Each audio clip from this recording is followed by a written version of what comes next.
According to CNN, the New York Times, BBC, The Guardian, The Atlantic, and The Hill, and many other outlets, Donald Trump, alleged leader of the free world, Bubba lover, got a little flustered when two people asked him about Epstein at the same time while he was on Air Force One, and had this to say in reply. Now, despite what Grok, the AI bot from Twitter, might try to convince you of, that man just said, "Quiet, Piggy." I'm gonna let you listen to it again because there seems to be, I don't know, a hearing test that people are failing.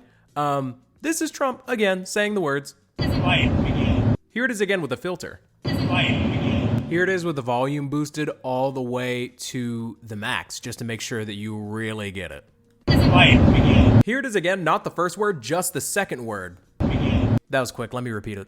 Quiet, Piggy. Quiet, Piggy. Quiet, Piggy. Now, I feel like you've heard it enough to make a determination, but for the record, people online are trying to convince you that he actually said Peggy. And if you believe that, you, along with the Big Orange, are in fact a wing-wong. Derapy.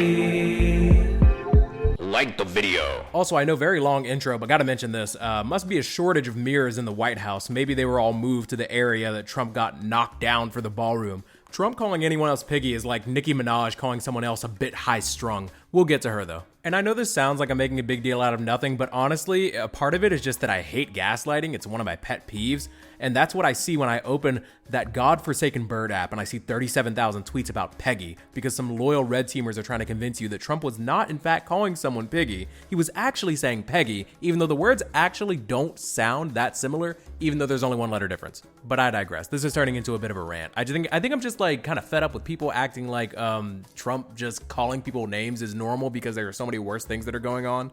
And it's like, yeah, I know Epstein said you knew about the girls and that's a big deal, but also calling people names when you're a little overstimmed in the Prezi, it's just pretty messy. But anyways, let's debunk the Peggy thing really quick and then we can move on to something that kind of matters. First, some cave dwellers claimed that he said Peggy, like Peggy Noonan, who is 75 years old and a columnist, and there are no pictures or images of her present on the plane with Trump. Then the second claim is that he was referring to Peggy Collins, whose real name is Margaret Collins, and while she does work for Bloomberg News, who was there, Margaret Peggy Collins is serving as Washington Bureau Chief. She is not sticking out mobile phones to get a soundbite from the Big Orange on a crowded plane.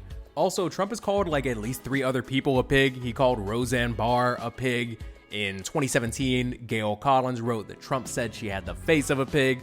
Trump told some girl who was in his Miss Universe pageant in 1996, the year I was born, he said she had too many pounds on her, called her a pig too. But now it's the big 2025, and we're supposed to believe that no, this time he wasn't saying quiet Piggy, he was saying quiet Peggy? Stop it. Stop it. Get some help. Get some help. The man is not nice. We know. It's okay. There's no need to lie. Trump is a wing-wong, and no amount of tan or hair pieces or Grok screenshots are going to change the fact that Epstein is in the Trump files. You heard that right. The questions will continue. The press will continue to press as they should. No amount of name calling or deflection or please investigate these other people that aren't me is going to suffice. Suffice. Piggy, Peggy, Yanny, Laurel. Anyways, quick update. In a statement shared with People.com today, a White House official defended Trump's comments to Bloomberg correspondent Catherine Lucy, saying, "This reporter behaved in an inappropriate and unprofessional way toward her colleagues on the plane. If you're going to give it, you have to be able to take it." Yeah, if you want to try and get a word in, maybe talk over someone else, prepare to be called Piggy by the president. Eat it. What? Yeah. No. Want to hear something else weird that's related but unrelated? Check this out. So there was a vote in the House of Representatives on whether to compel the release of even more documents tied to Epstein. I feel like there are just an infinite number of files at this point. But regardless, this came shortly after Trump posted on Truth Social to just let it go through. He may come to regret this. But anywho, there was a vote held, and it turns out there may be hope for humanity yet. There were 427 yays and 1 nay. Just when you thought we'd reached peak bipartisanship on one thing, one bill, they had this one little twerp. And his name is Clay Higgins! A Republican lawmaker from Louisiana. Go Tigers, more like no Tigers. Here's his statement. I have been a principled no on this bill from the beginning. What was wrong with the bill 3 months ago is still wrong today. It abandons 250 years of criminal justice procedure in America. As written, this bill reveals and injures thousands of innocent people, witnesses, people who provided alibis, family members, etc. If enacted in its current form, this type of broad reveal of criminal investigative files released to a rabid media will absolutely result in innocent people being hurt. Not by my vote. The Oversight Committee is conducting a thorough investigation that has already released well over 60,000 pages of documents from the Epstein case. That effort will continue in a manner that provides all due protections for innocent Americans. If the Senate amends the bill to properly address privacy of victims and other Americans who are named but not criminally implicated, then I will vote for that bill when it comes back to the House. Now, this is a whole lot of yapping to try and justify being the one lone vote trying to block the release of more documents that may lead to the arrest of predators. First of all, a simple Google search would indicate that in the bill, HR 4405, there are redactions for the victims, who Clay Higgins simply didn't acknowledge in his statement, but also the statement seemingly lacks the desire to even hold accountable the perpetrators. So in this statement that he no doubt knew people would look forward to from the lone no voter, the one lone man who chose to say nay, we get a fundamental misunderstanding about the protections afforded to victims in the files. We get no explanation as to why he thinks no other members recognize the need for victims or unaffected parties' privacy. Like, I guess he just thinks that we should just assume that he knows better than those 427 other people. It just puts this needlessly large target on him for no reason. Almost guarantees he doesn't keep his spot come November of 26 when there are elections again. Either somebody's got dirt on him, he literally didn't read the bill, or he just loves attention. I honestly can't make sense of it, but it is a wing wong of the week. Contender behavior for sure. The good news is the bill has now passed through both the House and the Senate, and now it's just needed for Trump to actually sign it, to have it go through, and the Justice Department should be releasing all these Epstein files. We'll see. Trump has been demanding that there be an investigation into people on the opposite side of the political aisle, as well as enemies of his, and this could lead to files not being released because they could technically interfere with an ongoing investigation that Trump was asking to start. Right around the time people are voting on whether more files should be released or not. Potential crazy move from the Big Orange, but you know, I wouldn't put anything past him at this point. Anyways, here's a really ridiculous story that I read about Kash Patel, who runs the FBI now. So earlier this month, FBI Director Kash Patel got called out for using a $60 million FBI jet to go see his girlfriend sing the Star-Spangled Banner at a wrestling event. Yes, I know that sounds made up. I promise it actually happened. Go derp it up for yourself. Now, I feel like in a free country, it's totally acceptable to be like, hey man, is that the best use of taxpayer money?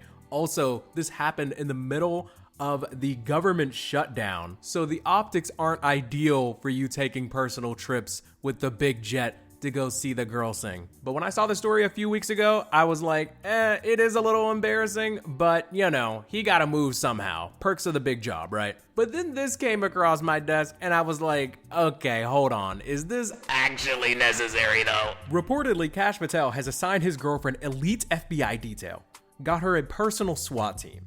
Happy early Merry Christmas. It's not even Thanksgiving. Apparently, she's being protected by FBI agents normally assigned to a SWAT team out of the Bureau's Nashville field office, according to multiple sources. And my question is she really that great of an asset? They're not even married. Historically, FBI director spouses would get protection, but they also usually live and or travel with the head honcho. And this is just the cost of doing business. This is the cost of, you know, having a casual girlfriend when you have a huge job. Now, do I personally care? Am I personally affected by the fact that Kash Patel's 20-something-year-old girlfriend has James Bond and John Wick watching her 6 to Lululemon and back? No. Do I think she's probably received some nasty messages because of her affiliation with the director of the FBI? Sure. But it is kind of funny that Kash Patel is the same guy that was criticizing the last person in his position for like reckless spending when he's out here flying all over to see his girl sing and also assigning like MI6 to make sure that she gets coffee safely. I don't know. I just think it's kind of funny. I've been reading about this and kind of scripting about it and around this topic for like 10 to 15 minutes now, and I keep forgetting this girl's name. How far does this really extend? Are there really people out here plotting on his girlfriend's downfall? And how far does this security detail reach? Does it also reach her family, her friends, people that associate with her? I don't know. The more I think about it, the more I think about like how much money has to go into making sure that this girl gets to feel like she's the first lady walking around everywhere she goes. I'm not even hating on her. I'm hating on Cash. Buddy, you're a wing-wong. Let me clean out the rest of my Twitter DMs here. One moment. This has nothing to do with the government. Kim Kardashian said on the Kardashians that she believes the moon landing was fake. Of course. They're gonna say I'm crazy no matter what, but like, go to TikTok, see for yourself. Yeah, I'm gonna stop you right there. Grown woman. Wing-wong. With kids telling you, go to TikTok and search what? Fake moon landing? Girl, go to church. So I saw that post at like the beginning of the month, and now a few weeks later, this literally just happened like today. We have Khloe Kardashian saying she doesn't believe in the moon landing either. Quote, I don't expect the government to admit the moon landing was fake. There's a long list of things you can look into, and some are too scary to talk about publicly because you don't want anyone getting mad at you. Never mad, Khloe. Just disappointed. I mean, what would I expect? Also, why do people keep asking the Kardashians about the moon landing?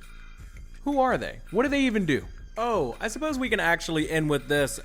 This is something that I meant to talk about a while ago, but then I didn't because I realized that I didn't really care. And honestly, you shouldn't care that much either. But, you know, if you happen to dislike this person, then I have good news for you. They are not succeeding in their passion.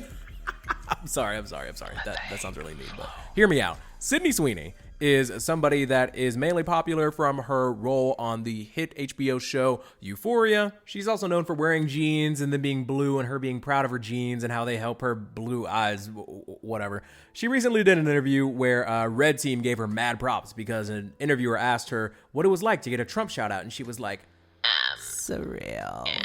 And they asked her about the blowback on the jeans ad and if she wanted to clear anything up, and she was like, I don't care.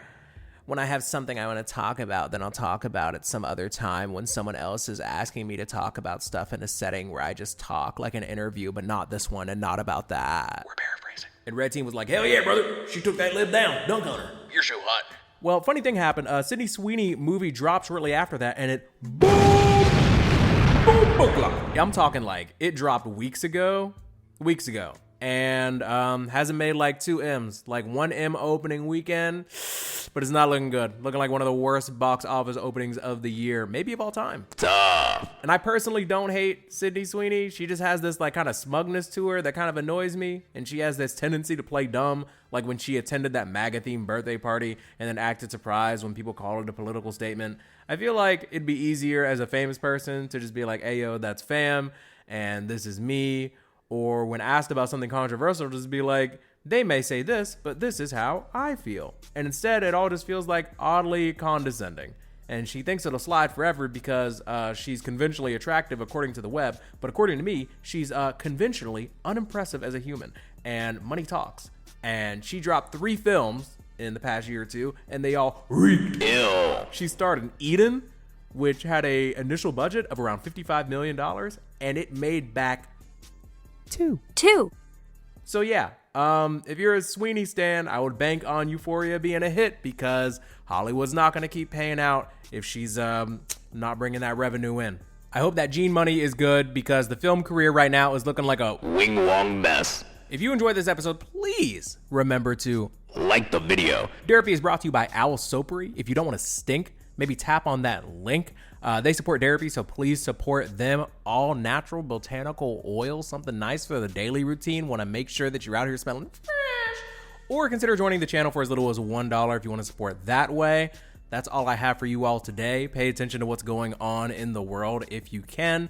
But if you're trying to get away from it a little bit, you know, come here. Have a laugh.